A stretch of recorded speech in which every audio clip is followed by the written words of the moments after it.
اب ہم بات کرتے ہیں پولیٹیکل آئیڈینٹی کی کہ یہ جو سیاسی جماعتیں بنتی ہیں، سیاسی فرقے جو آپ کے بنائے جاتے ہیں، اس پہ پولیٹیکل آئیڈینٹی جنریٹ کی جاتی ہے، اس کی بات کرتے ہیں۔ اس میں آپ یہ دیکھیں پاکستان میں ڈیفرنٹ سیاسی پارٹیاں ہیں۔ اب ان کا عالم یہ دیکھ لیں کہ ان سیاسی پارٹیوں نے ان 25 کروڑ عوام کو اس طرح تقسیم کیا ہوا ہے کہ یہ لوگ جو آپس میں ان کے فالوورز ہیں وہ جذباتی طور پہ ان سے اٹیچمنٹ رکھتے ہیں اور آپس میں ایک دوسرے کو مسلمان بھائی ماننے کے لیے تو بالکل بھی وہ لوگ تیار نہیں ہیں، شدید برا ایک دوسرے کو سمجھتے ہیں۔ فار ایگزامپل دیکھ لیجیے، جیسے تحریک انصاف کے لوگ ہوں گے تو نون لیگ والوں کو برا سمجھیں گے، نون لیگ والے جو پیپل پارٹی کو برا سمجھیں گے، اور یہ دونوں سب آپس میں ایک دوسرے کو شدید نفرت بھی رکھتے ہیں اور برا سمجھتے ہیں۔ کہ ڈیوائڈ اینڈ رول کا نیا فارمولا جو ہے پوسٹ کلونیل پیریڈ کا یہی ہے، یہ ایک نئی اختراع ہے کہ جس میں آپ لوگوں کو پولیٹیکل اینٹیز کے اندر بانٹ دیتے ہیں اور اپنی پولیٹیکل آئیڈینٹی کو اتنا پرومیننٹ کر لیتے ہیں کہ دوسرے فیلو سٹیزنز کو یا فیلو مسلمز کو آپ کسی بھی طرح برداشت کرنے کے لیے تیار نہیں ہوتے۔ پوسٹ کلونیل پیریڈ کی اس نیو ڈیوائڈ اینڈ رول فارمولے سے اس پولیٹیکل آئیڈینٹی کو جب آپ فالو کرتے ہیں تو پرابلم یہ ہوتا ہے کہ آپ کے جو پرائمری پرپس بن جاتا ہے وہ صرف آپ کی اپنی پارٹی کے مقاصد بن جاتا ہے۔ جو آپ کے بیسک فنڈامنٹل ہیومن رائٹس، آپ کے بیسک فنڈامنٹل ایشوز جو جتنے بھی معاشرے کے ہوتے ہیں، جو کلیکٹیولی آپ کو دیکھنے ہوتے ہیں، وہ ہمیشہ سیکنڈری چلے جاتے ہیں۔ میں آپ کو اس کی ایگزامپل دیتا ہوں۔ ساہیوال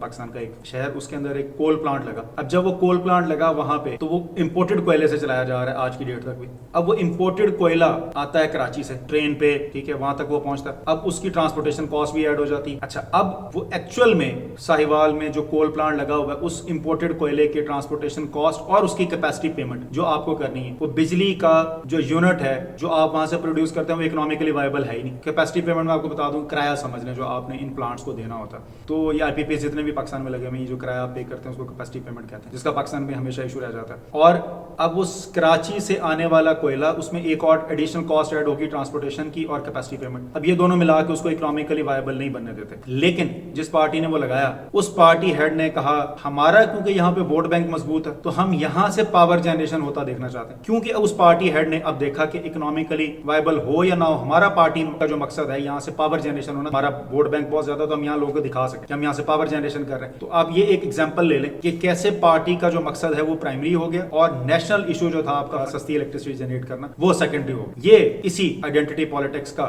نتیجہ ہے جو آپ پاکستان کے اندر ہم 75 سال سے بھگت رہے ہیں۔